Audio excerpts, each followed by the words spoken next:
l'art, c'est l'artisanat. C'est triste, c'est peu glorifiant. Mais un art, c'est savoir-faire. C'est un savoir-faire. En fait, toute leur définition de l'art, aux gauchistes, c'est sans arrêt ne rien comprendre pour ne jamais qu'on exige de nous d'être technique. J'avais un peu du mal à les couper parce que ouais, bah, c'est comme pour les arbres. Moi, je déteste voir tailler les arbres. Regarde la taille douce. L'émission commence comme ça, les mecs. Le sujet Matt Conture, je vous spoil, il s'appelle Matt Conture, c'est un auteur de bande dessinée. Ça commence comme ça. C'est-à-dire, en fait, ils sont en train de parler de BD dans une émission de télé, ils font, bon, bah maintenant, on découvre un artiste Matt Conture, en fait. Et les mecs, ils sont comme ça. Oh, qu'est-ce qui se passe? J'ai des vapeurs de shit, rien qu'à la voix, je suis défoncé, en fait. J'avais un peu du mal à les couper parce que ouais, bah, c'est... J'avais du mal à les couper, les cheveux. Le thème, c'est les cheveux, du coup. Au lieu de faire la coupe radicale boule à zéro, j'en ai coupé que la moitié. Attention, on est dans la démonstration de ce que je vous ai dit la dernière fois. Un artiste ne chie pas dans un pot s'il n'y a personne pour le regarder. Ou le filmer. Lui, c'est pire. Pour se couper les cheveux, il se filme. Ensuite, il en parle dans sa bande dessinée. Et après, il passe à la télé pour dire qu'il s'est coupé les cheveux. Et il va aller plus loin. Parce que pendant 4 minutes, il va nous expliquer ce qu'il a fait de ses cheveux. Encore une personne qui se définit comme artiste. Et qui fréquente des artistes. Hein, on est là-dedans. Ouais, le radeau de la méduse sur la tête. Ouais. Tiens, attention. Je vous pose la colle maintenant. Je vais vous faire un sondage. On va le faire maintenant, le sondage. Cet artiste est-il prolétaire, classe moyenne, bourgeois, autre? Je vous laisse répondre et on regarde la suite. Sur ces baguettes, les bouffes asiatiques que je récupère. Tu récupères où? Et comme ça, je me fais des pinceaux. Ok. Voilà. Et puis voilà, comme ça, je peux faire le malin. Ouais. Dans des perfs font des concerts des festivals noise. Je peux faire le malin dans des perfs de concerts de festival noise. Qu'est-ce qu'un festival noise? Ils vont répondre à la question dans un instant. C'est parti pour le festival noise.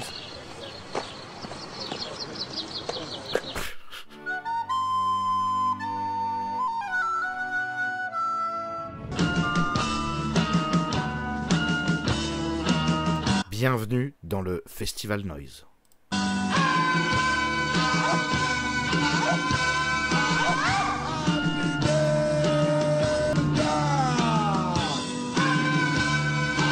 Mais qui paye ça?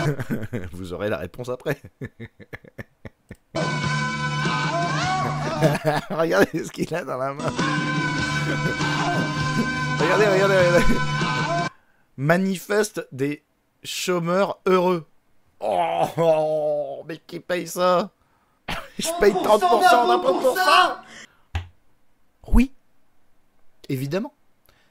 Et si ça se trouve, cette merde a été imprimée plus ou moins par la mairie de la ville. Oh là là là. Oh là là. C'est de l'art. L'art, c'est pas de la technique, t'es dit. L'art, c'est l'expression. Et ben voilà. L'expression.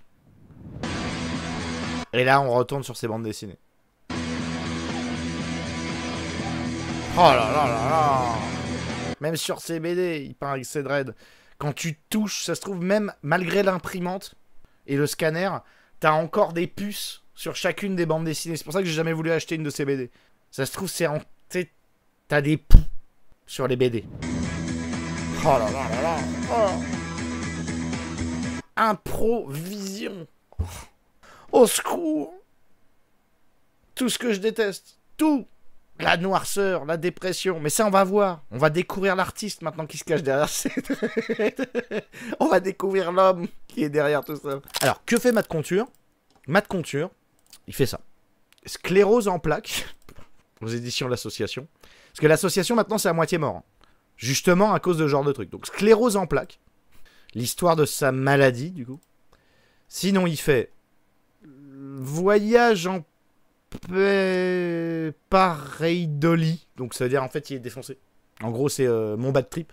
Les contures, parce qu'évidemment, il y a l'égocentrisme aussi. C'était typique parce qu'il faisait de l'autobiographie tous. Mais enfin, lui, c'est vraiment je suis Matt Conture, je fais de la couture, de la conture.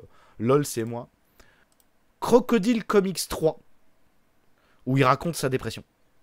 Autopsie, voilà, volume 7. C'est-à-dire, il fait son autopsie. Autopsie, parce que je suis psychologiquement atteint, on va s'intéresser à ma psychologie.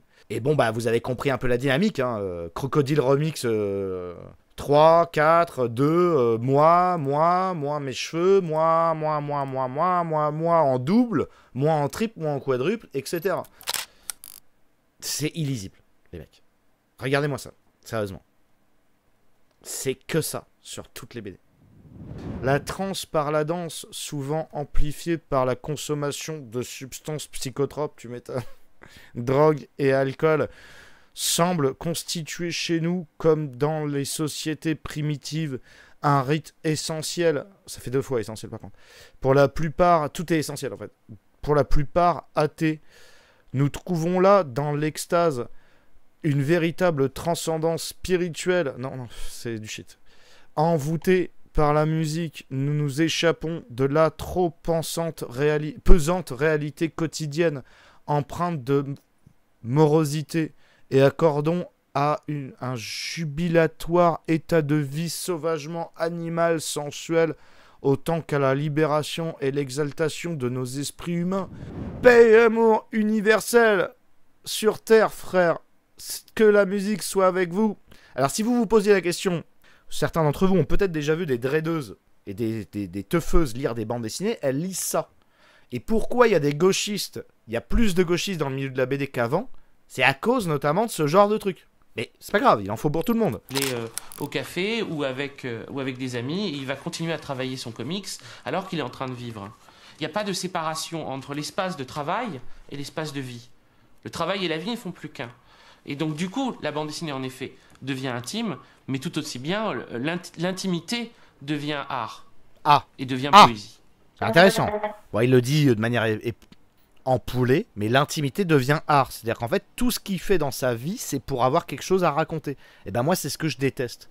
C'est ça le problème de l'autobiographie permanente, c'est qu'on finit par faire des choses absurdes comme chier dans son bain, ou dessiner avec ses cheveux trempés dans la merde, et après on raconte en BD, je l'ai vraiment fait, hein.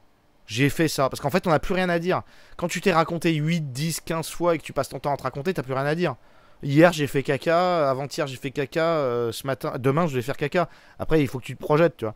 Et donc là tu commences à essayer de chercher des choses exceptionnelles à faire. Alors, les choses exceptionnelles, tu vas pas te mettre à lire 100 livres.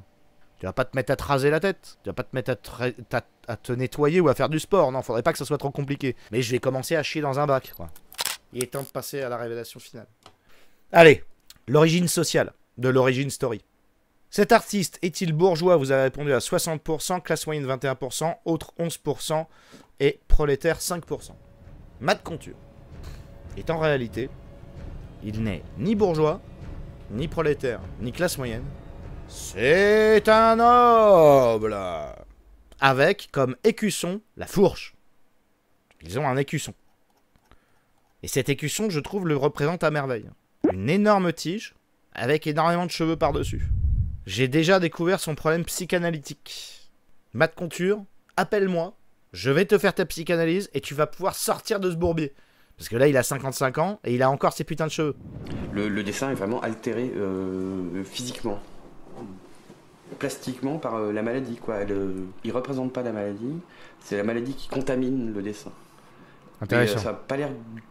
Et puis ça a pas l'air joué du tout, quoi. On sent la douleur dont il parle, elle passe vraiment dans le trait, dans la forme qui est altérée. Mais c'est à ça que je suis sensible, le dessin. Et plus que dans ce qu'il raconte presque. Parce que dire j'ai mal, c'est juste le dire, on peut le lire, on peut le comprendre, mais ça reste extérieur à soi. Après, le ressentir avec ses yeux... Oui, c'est original comme c'est le dessin, ouais.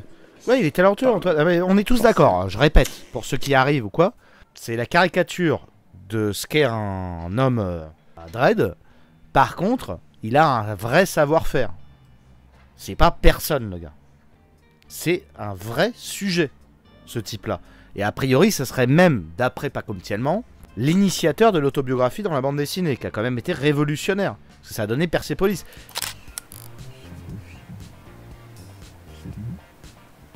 On n'entend pas. POV, t'arrives en enfer. Ça, c'est le monde de la BD et la communication. Oh.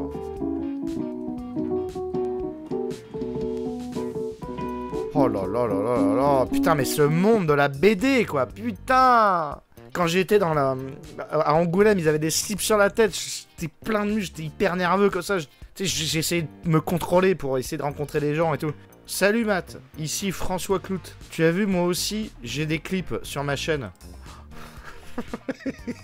Eh ben, je vais aller voir ça alors. Alors, allons voir ça, allons voir ça.